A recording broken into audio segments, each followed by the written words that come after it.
What's up, everybody? I'm John Middlekauff. You know what I need you to do. Subscribe to our YouTube channel. We got content for days reacting to every NFL game all the time, every single day. Subscribe, like the videos. Let's go.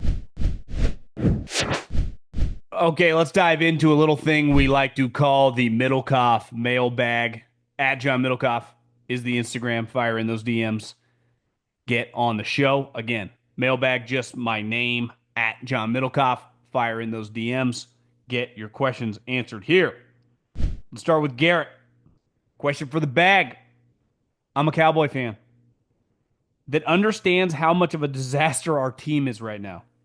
But I have a lot of confidence in Dak Presscott. It just seems to me that even though we have problems, people forget how good we can be when he's healthy. His last full season, he was the runner-up MVP to Lamar. He had much better stats, and we had 12 wins. So my question is, where do you rank Dak out of all the quarterbacks in the NFL? He's the highest paid quarterback, and even though he shouldn't be, he's paid large for a reason. Yeah, I think the problem for Dak Prescott is he had the 3-year stretch with McCarthy where he was really good. And I'm pulling up his stats right now. And then he shit the bed in the playoffs. I mean, those two Niner games were pretty bad. And the Packer game wasn't great either. So basically, from 21 to 23, he was 37 and 10. 22, actually, he wasn't great. 23 and 5, but he got injured that year. And then he was 36 and 9. So, like, two of those 3 years, 21, 37 and 10, and 36 and 9, like, that's a really high level season. It really is. Like, that's really good. And then they lose in the playoffs. So I think the problem is he can have stretches. Remember, was it 2 years ago when did he beat Philly at Philly? Uh, the year that they won the division. I think it's the playoffs. Just really leaves a bad taste in people's mouths. And so it's like when we talk about Dak, it's hard to talk about 37 and 9 or 36 and 10 or whatever. His great seasons under McCarthy, and it's more like what happens in these big games when he looks like a shell of himself and he turns the ball over a lot. I mean, to go in 2023 36 and 9, and then it wasn't all his fault in the Packer game, but the 37 and 10 year, I think he threw two picks. So he's thrown 5 interceptions in that 3-year stretch with McCarthy making the playoffs. It's pretty bad. It really is. I think when he's right, yeah, he's somewhere between 6 to 10 ish. He's good. And then he just turns into a different player in the playoffs. Like, that's not really debatable at this point. Griffin, what up? Diehard Trojan fan. Fight on. Got in your podcast, listen to you on the herd. I hear a lot of people asking the question about Sam Darnold. And as someone who has always supported him and the program, enough so where I get Tommy Trojan tattooed on me, wow. Where do you see the trajectory of the program going up compared to other powers in the sport? Oregon, Ohio State, and other contenders. One thing living in Arizona, your lips just get destroyed here. Very dry, very, very dry. I would say you guys are in a bad spot. No way around it. When you bring up Ohio State and Oregon, they feel like they're in a different universe than you guys. Like a different universe. I think the Trojan situation is not good and not good at all. So I I have little faith, to be honest with you. I think one main issue is in this new world that the Trojans find themselves in. I mean, your last 2 years, 8 and 5 and 7 and 6. You were 6 and 6 this year before the bowl game. I would not be very excited. And Colin and I have talked about this. There is an energy and an effort that Ryan Day, that Sark, that Dan Lanning, that Kirby bring to recruiting. Saban brought this. He was very serious about recruiting. I feel like Lincoln was pretty serious about it at Oklahoma, but Oklahoma, like when he took it over, it was kind of like it's like a Tesla, it drives itself, and he put some effort in, but they were just recruiting elite guys no matter what. And then he goes to USC, like this program's in disarray. You got to fucking grind. You got to get in the mud. Like when Pete Carroll took over USC, like it was bad. You got to take it to the next level. No, you got to just get it rolling again. And I just don't know if he knows how to do that.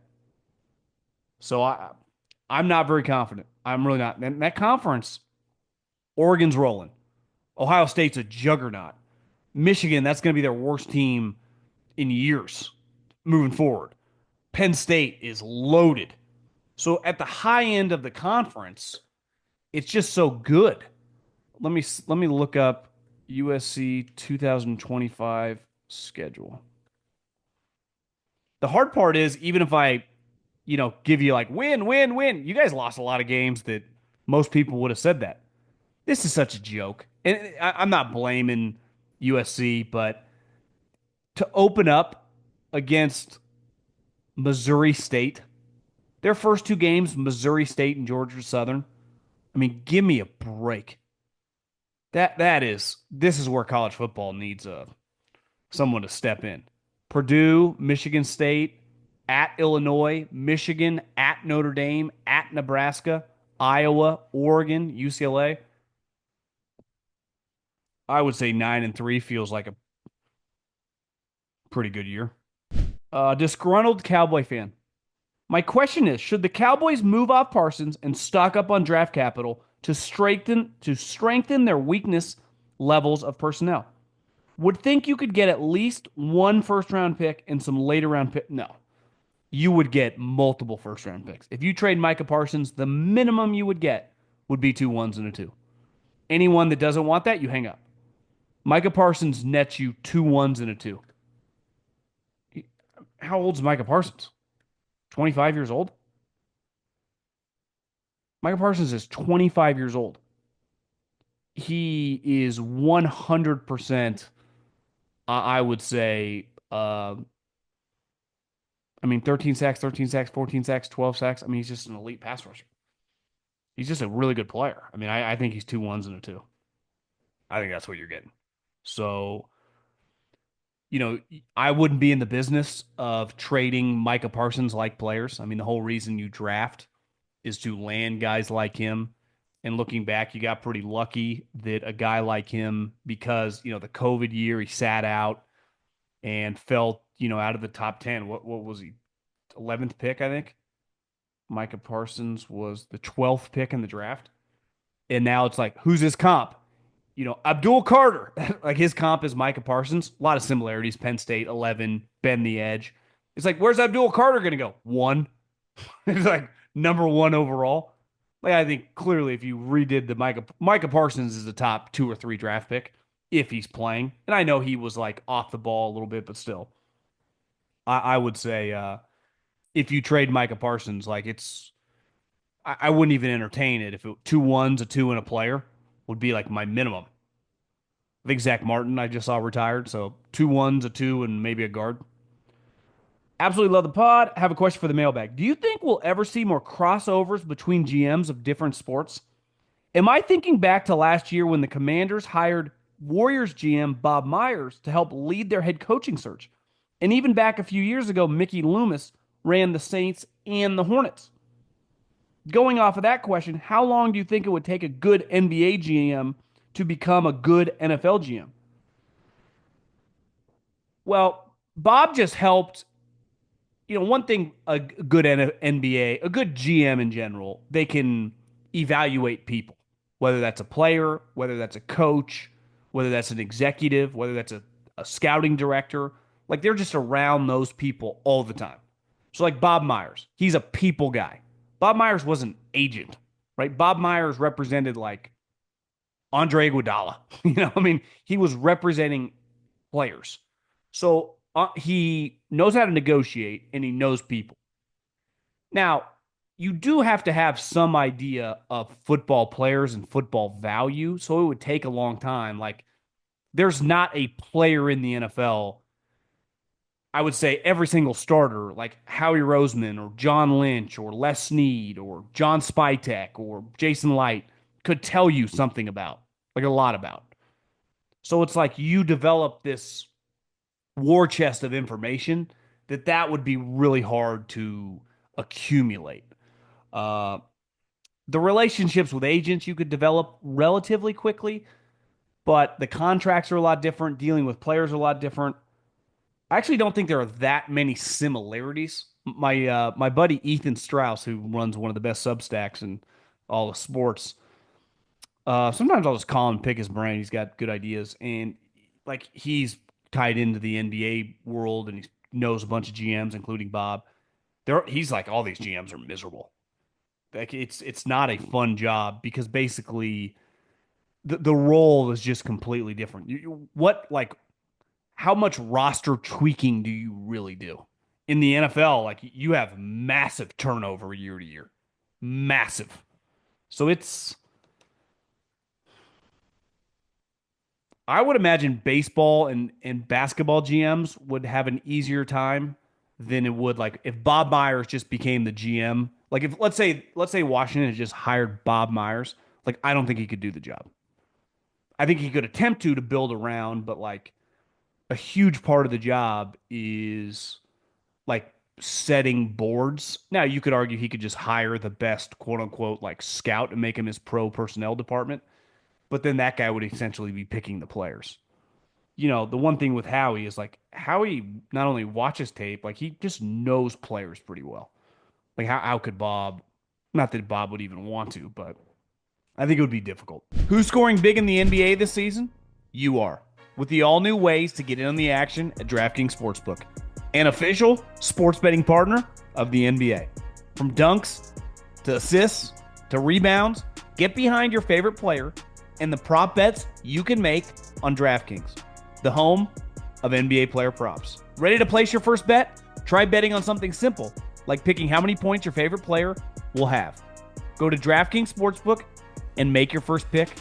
First time? Here's something special just for you.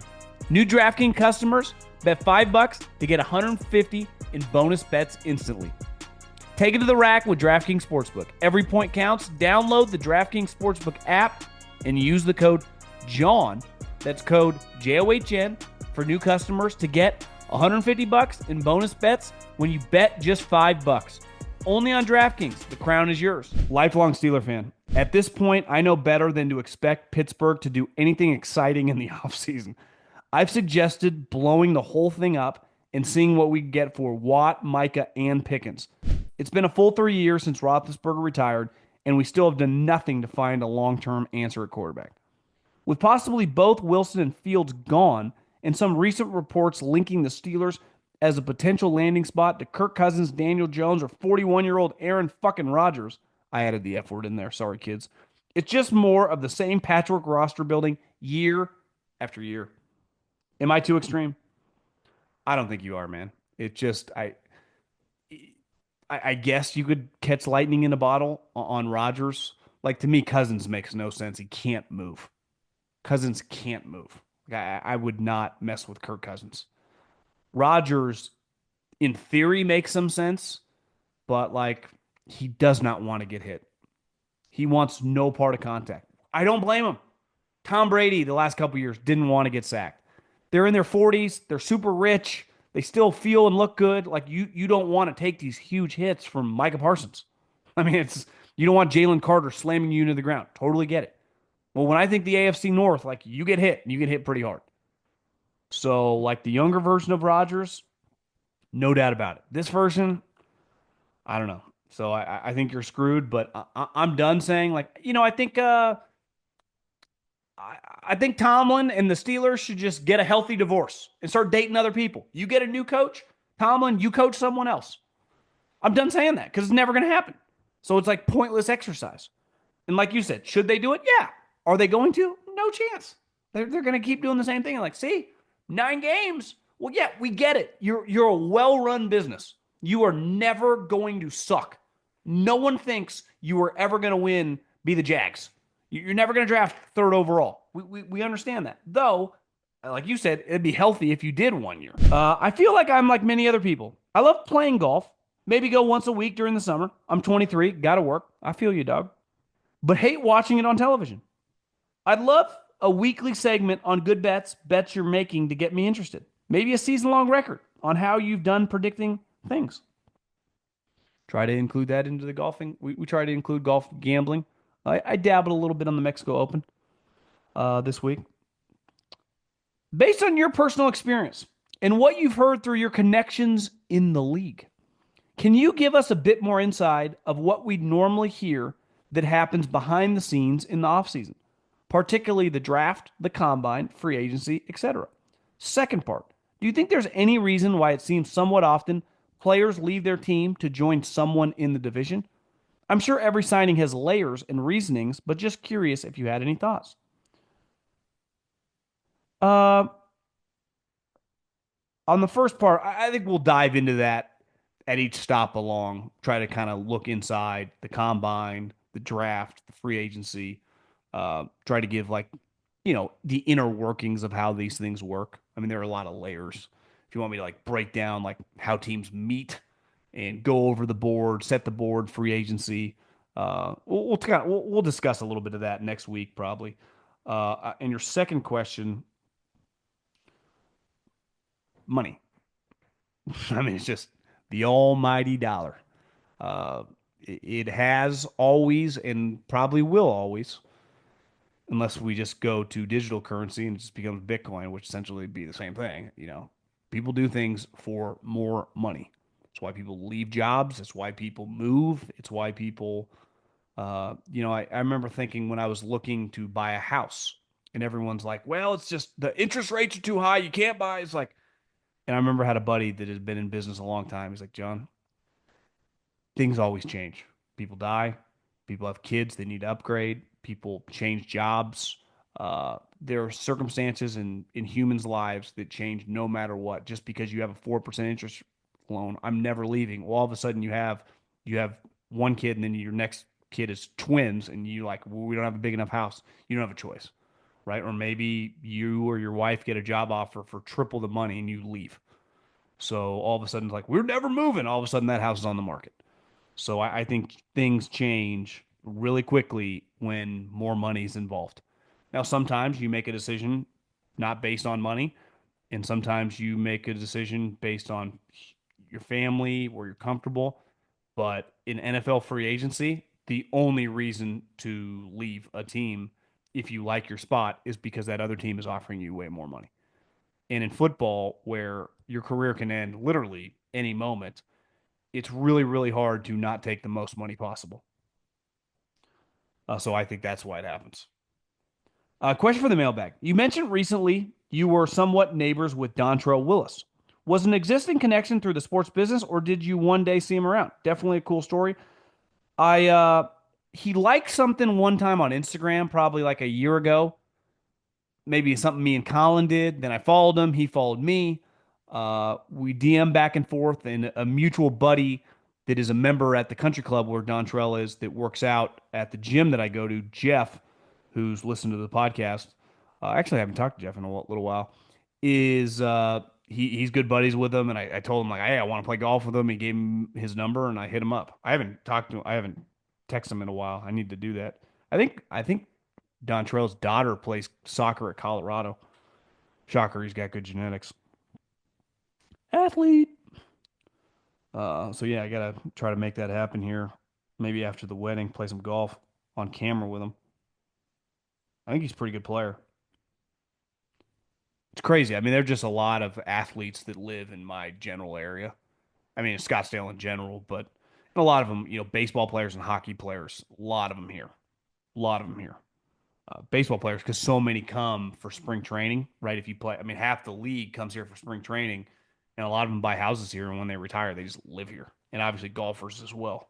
It's kind of a hub. It's kind of why, one of the reasons, you know, that inspired me to move here is there was like, from the business I'm in, there was like this energy. I remember coming here like 5 years ago, and I mean, I didn't know anybody, but you could just kind of feel it. And then you start kind of doing the research and following different people on Instagram. It's like, there's a lot of shit going on. It's like Silicon Valley for athletes and sports and obviously golf. Big reason I packed up my shit and I came here. Loved every minute. I've had a couple summer days when it's a little hot.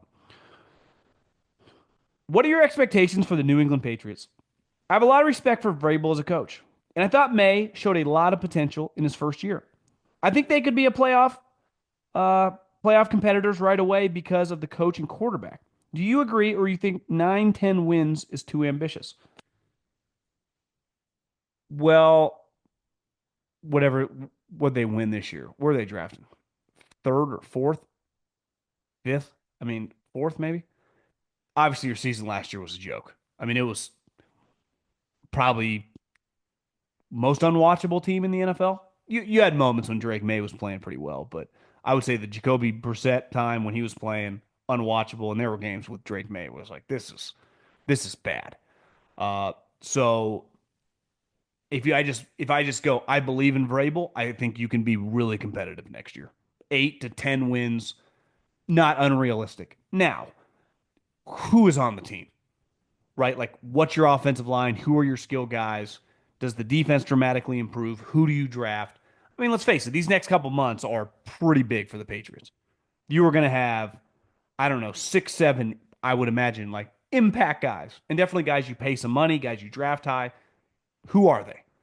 Then I think we can have a better idea of like, okay, this team could get to 9 wins. But right now we're just going 9 wins. We got no who clues on the team. We're just betting on Vrabel and Josh McDaniels. I recently had an argument with my friends about Jalen. They don't understand what makes him a good quarterback, and they'll point to other quarterbacks who have better stats and so forth. After being in scouting for a bit, do you think that the average fan doesn't really know what quote unquote talent is at quarterback? What would you define as talent? That's a good question.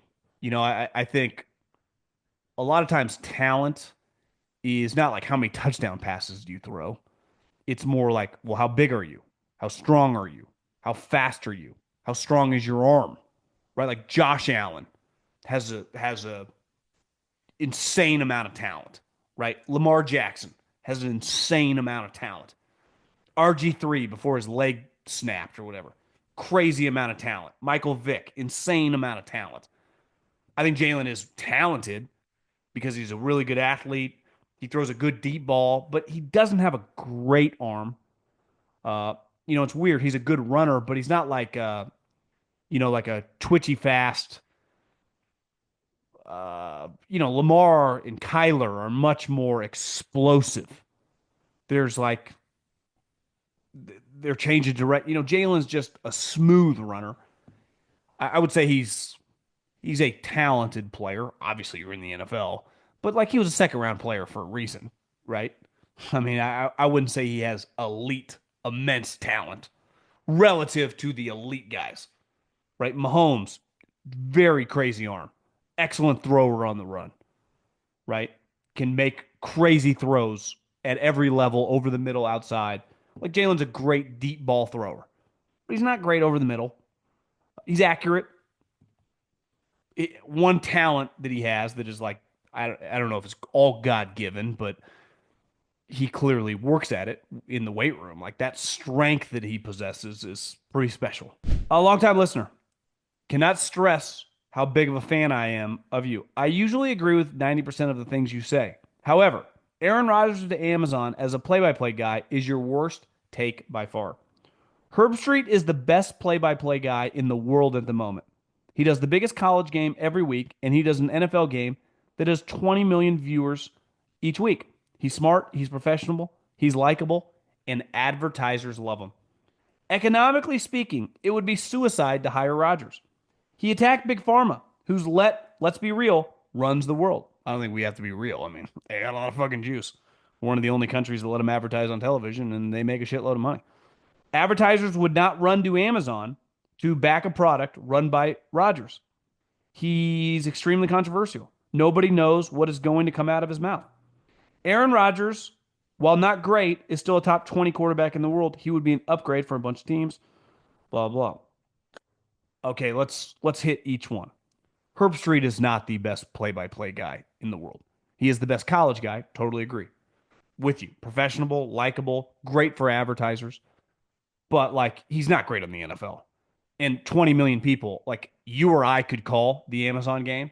This notion that, like, Tom Brady obviously is really famous. It's, he's the most famous guy probably to ever call football games. When you factor in, like, Michael Jordan never called games, Tiger Woods doesn't do broadcasts. I think they tried Joe Montana back in the day and it failed. But if Tom Brady did not exist, even if it wasn't Greg Olson, let's just say they threw Mark Sanchez on Eagles Cowboys, it wouldn't change the viewership at all. I feel pretty strongly about that. Maybe it helps on some random games, but all the playoff games doesn't change it one iota. I think now Tom's impact for business, advertisers, totally agree. But like from an NFL standpoint, I think Collinsworth is better. Troy Aikman's definitely better. Uh, they're just better at the NFL, and that's no. I like Kirk Herbstreit calling college. I don't really love him calling the NFL. Aaron Rodgers just played for Woody Johnson, Johnson and Johnson. Now I get it; it's different, right? Woody Johnson's not an advertiser. He's trying to get him to win games.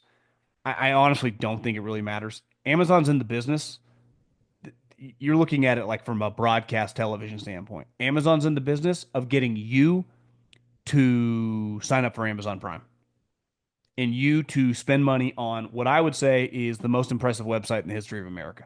I can press a button and have everything from a fucking razor to a vacuum cleaner to you name it delivered to my house within potentially 5 hours to 24 hours.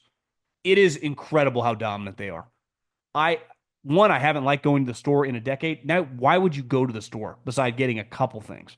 You do not need to. They have dominated because of their efficiency. That is the business they're in. And I would say this about Aaron, like he's an easy listen. Now, I'm with you. He could say some off the wall shit, but like this is entertainment. And Amazon is not dependent on Pfizer advertising on a streaming service. They are dependent on John Middlekauff and you and Bill and James and Craig and Julie buying things on that thing constantly.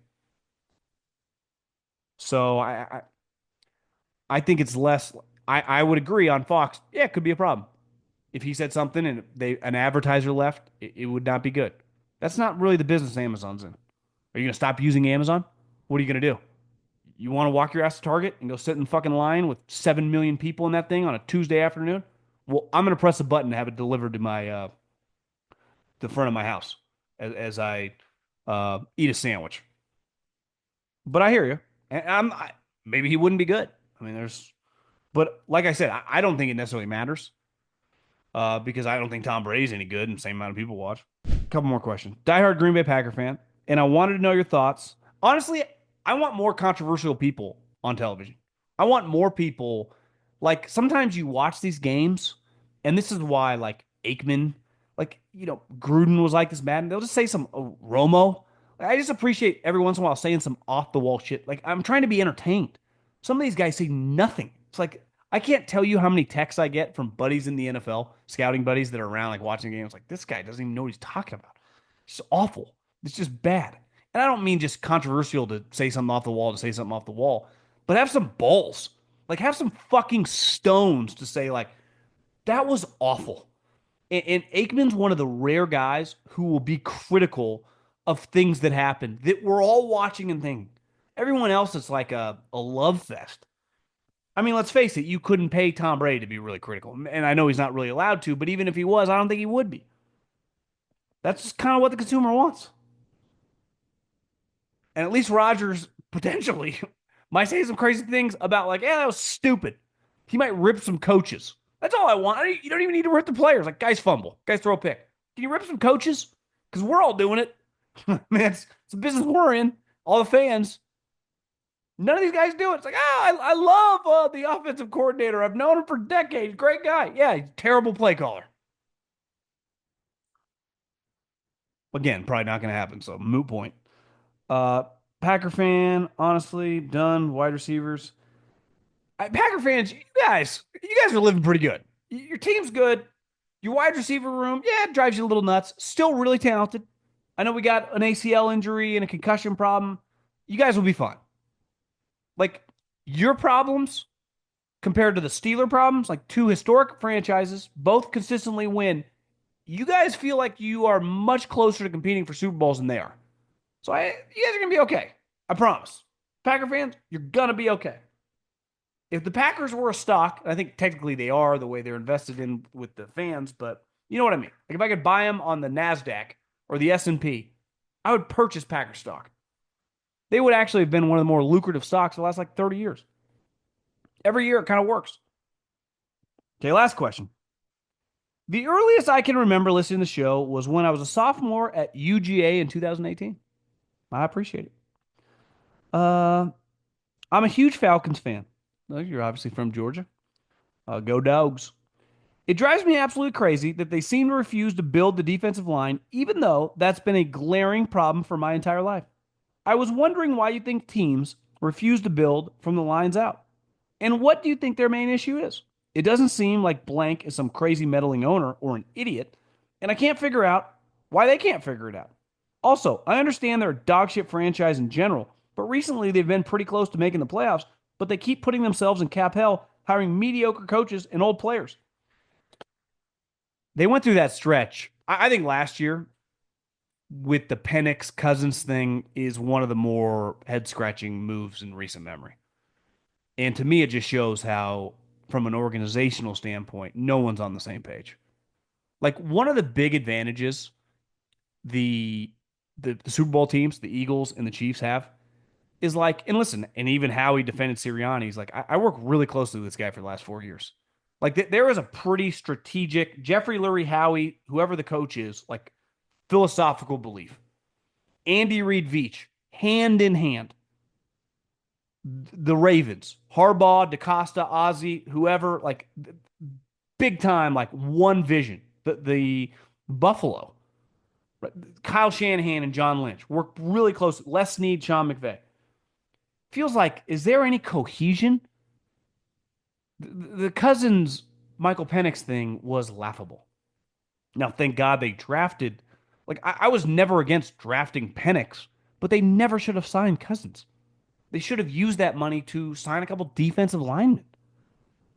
Christian Wilkins, I know he got hurt, but like that would have been a guy to sign.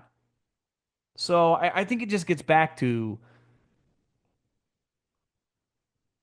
listen, you can't convince me, and I understand guys can still be sharp of attack, like in their 80s and 90s. You know, the Charlie Mungers, Warren Buffetts, most human beings, like you're just not going to be the same.